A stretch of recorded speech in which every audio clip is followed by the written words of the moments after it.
हरे कृष्ण। जब भगवान श्री राम लंका पहुँचे तो उन्होंने अंगद को दूत बनाकर भेजा रावण की सभा में। तो जब रावण की सभा में जाने के हुए तो द्वारपालों ने जाके रावण को सूचना दी कि कोई बंदर आया है। तो रावण बड़े उससे उत्साह से हंस के बोला कि जरूर उसको लेके आइए, अंदर लेके आइए। कि गयऊ सभा मन ने कुना मुरा बालित नयति बल बाकुरा। उठे सभासद कपि कहूँ देखे रावण उर्व क्रोध विशेखा। जब अंगद को देखा तो सभी उठ खड़े हुए, लेकिन रावण को बड़ा क्रोध हुआ कि कैसे लोग हैं और इसके लिए खड़े हो रहे हैं। तो उसको बहुत क्रोध हुआ। जथा मत गज जूत मो पंचानन चली जाय। और राम प्रताप सुमरमन बैठ सभा सिरुनाय। जैसे मत वाले हाथियों के झुंड में सिंह निसंकोच होके घुसता है, उसी तरह से अंगद श्री राम जी के प्रताप का हृदय में स्मरण करके वे निर्भय सभा में सिर नवा कर गए। देखिए, रावण इतना भयंकर था कि उसको काल भी डर भयभीत होता था। स्वयं देवता आके खड़े हो जाते थे, उसकी सेवा में उपस्थित होते थे। इतना भयंकर आतताई और आतंकी था रावण। लेकिन अंगद महाराज निर्भय होके, क्योंकि जिसके हृदय में भगवान का निवास हो, भगवान का स्मरण हो, वो हमेशा निर्भय होता है। वो उसके अंदर कभी भय हो ही नहीं सकता है। अगर भय है तो भगवान का भक्त नहीं हो सकता। तो भगवान का जो भक्त होता है वो अंगद से सीखना चाहिए, कितना निर्भय, कितना निर्भीक और उत्साह के साथ अंगद जाके सभा में बैठ गए। 10 कंदर बचन ते बंदर। मैं रघुवीर दूत 10 कंदर। कि मम जन कहीं तोई रही मिताई। तब हित कारण आयूं भाई। रावण ने कहा, अरे बंदर तू कौन है? अंगद ने कहा, हे दशग्रीव, मैं रघुवीर का दूत हूँ। मेरे पिता से और तुमसे मित्रता थी, इसलिए हे भाई मैं तुम्हारी भाईचारा के लिए आया हूँ, तुम्हारी भलाई के लिए। उत्तम कुल पुलस्त करनाती। शिव बिरंच पूजों बहुभांति।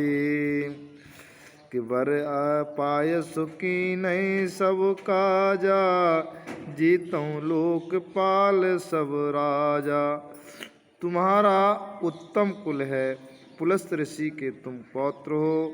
शिव जी की, ब्रह्मा जी की तुमने बहुत प्रकार से पूजा की है, उनको प्रसन्न किया है, उनसे वर पाए हैं और सब काम सिद्ध किए हैं। लोकपाल और सब राजाओं को तुमने जीत लिया है। नृप अभिमान मोह बस किंबा। हरियाणों सीता जगदम्बा। अब शुभ कहा सुनो तुम मोरा। सब अपराध क्षमय प्रभु तोरा।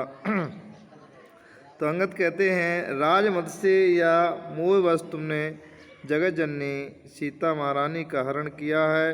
अब तुम मेरे शुभ वचन, मेरी हित भरी सलाह सुनो। उसके अनुसार चलने से प्रभु राम जी तुम्हारे सब अपराध क्षमा कर देंगे। कि दसन गयो तृण कंठ कुठारी। परिजन सहित शंभु निज नारी। सादर जनक सुधा करि आगे। यही विधि चलऊँ सकल भय त्यागे। और दांतों में तिनका दबाए, गले में कुल्हाड़ी डालो और कुटुंबियों सहित अपनी स्त्रियों को साथ लेकर आदरपूर्वक जानकी जी को आगे करके इस प्रकार सब भय छोड़कर भगवान श्री राम के पास चलो। देखिए, इस तरह से अंगद उसको समझा रहे हैं लेकिन वो पिशाच ये समझने वाला कहाँ है। दुष्ट रावण प्रणत पाल रघुवंश मणि, त्राय त्राय अब मोह। और आय तू गिरा सुनऊ प्रभु, अब करे गो तो। और हे शरणागत के पालन करने वाले रघुवंश शिरोमणि श्री राम जी, मेरी रक्षा कीजिए, रक्षा कीजिए। इस प्रकार आज प्रार्थना करोगे तो आज पुकार का सुनते ही प्रभु तुमको निर्भय कर देंगे। इस तरह से अंगद रावण को समझा रहा है, लेकिन रावण तो समझने वाले में से नहीं है। वो तो मूर्ख कह के और बहुत तरह से उसको भयभीत करने लगा, डांटने लगा। लेकिन अंगद भयभीत होने वाले तो है नहीं। अंगत नाम बलि कर बेटा, ओ तासो कवऊं वही भेंटा। अंगद ने कहा, मेरा नाम अंगद है, मैं बाली का पुत्र हूँ, उनसे कभी तुम्हारी भेंट हुई थी। अंगद का वचन सुनते ही रावण कुछ सकुचा गया और बोला, हाँ मैं जान गया, मुझे याद आ गया, बाली नाम का एक बंदर था। अंगद तहीं बाली कर बालक, उपजऊं वंश अलग कुल घालक। गर्भ न गयऊ व्यर्थ तुम जायु, निज मुख तावस दूत कहू। और अरे अंगद, तू ही बाली का लड़का है। अरे कुल का नाशक, तू तो अपने कुल रूपी बांस के लिए अग्नि रूप ही पैदा हुआ है। गर्भ ही में क्यों ना नष्ट हो गया, तू व्यर्थ ही पैदा हुआ, जो अपने ही मुँह से तपस्वियों का दूत कहलाता है। जिसने तेरे बाप को मारा है और उसी का तो दूत बन के क्या कर रहा, तो कुल नाशक है, तुझे तो गर्भ में ही नष्ट हो जाना चाहिए था। तो ये इस तरह से रावण समझाता है कि राम विरोध सकल जसी होई, सो सब मोह सुनऊं सोई। सुन सट भेद होए मन ताके, श्री रघुवीर हृदय नहीं जाके।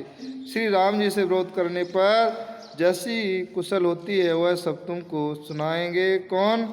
ऊपर जाके हमारे बाली। तब वो उसने हालचाल पूछा तो बोले कि तुम्हारे पिता कहाँ हैं इस समय? बोले कि वो तुमको कुछ दिन में पता चल जाएगा और वहाँ के तुम्हारी कुशल वहीं लेंगे और कहेंगे कि राम जी से विरोध करने पर क्या दुर्दशा होती है। इस तरह से बाली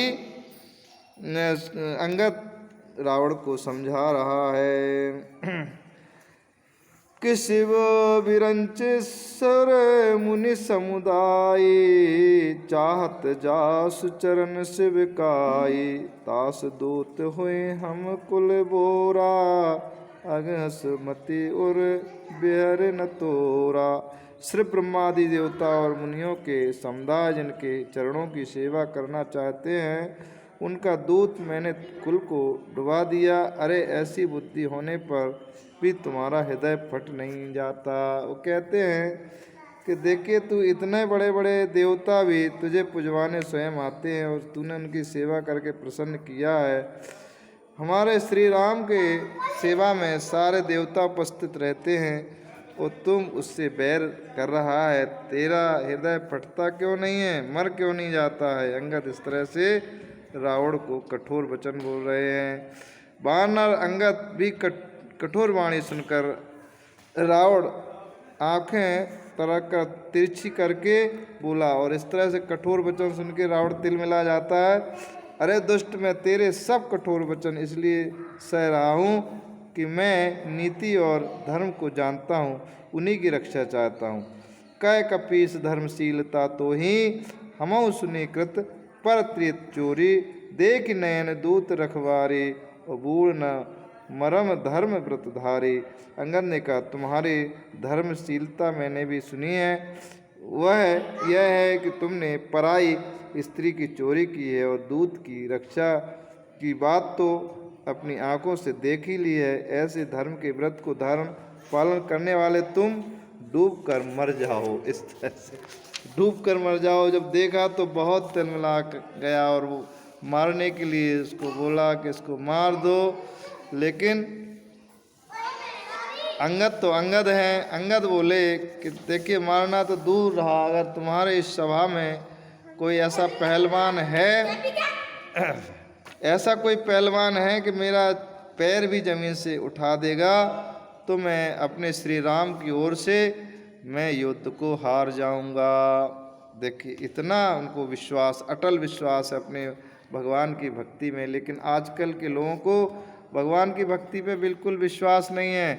बड़े बड़े साधु संत महंत पूछते हैं कि महाराज आपका खर्चा चलता कैसे है, मतलब उनको भगवान पे विश्वास ही नहीं है। साधु बन गए हैं लेकिन भगवान पे विश्वास नहीं है। लेकिन रावण अंगद को तो इतना बड़ा, जो सीता का हरण कर लिया, और इतनी बड़ी सभा में इतने बड़े वरिष्ठ लोग थे, लेकिन अंगद को इतना विश्वास था अपनी भक्ति पे कि उन्होंने पैर जमा दिया रावण की सभा में और कहा कि इसे जो उठा देगा निश्चित ही राम जी की तरफ से मैं बोल रहा हूँ कि राम जी ऐसे ही लौट के चले जाएंगे। बहुत बड़ा संकल्प था, लेकिन आखिर वही हुआ, कोई अंगद के पैर को हिला तक नहीं सका और अंगद ने भरी सभा में ही उठ के चले गए, रावण को बहुत उल्टा सीधा बोलते हुए कि अब तुम्हारा काल निकट आ गया है। हे रावण, तुम सब सत्य ही कहते हो, मुझे सुनकर भी क्रोध नहीं है। सचमुच तुम्हारी सेना में कोई ऐसा है ही नहीं जो मुझसे लड़ने योग्य हो। भगवान श्री राम तो दूर, मुझसे लड़ने योग्य भी कोई नहीं है। तो इस तरह से अंगद ने रावण को ललकारा और उनको डांटा, लेकिन कोई भी उनकी सभा में उनका पैर नहीं हटा सका। ये सूक्ष्म रूप से अंगद और रावण का संवाद सुनाया। भक्ति से संबंधित है कि भक्ति इतनी दृढ़ होना चाहिए कि वो भयभीत नहीं होता है। हरे कृष्ण हरे कृष्ण।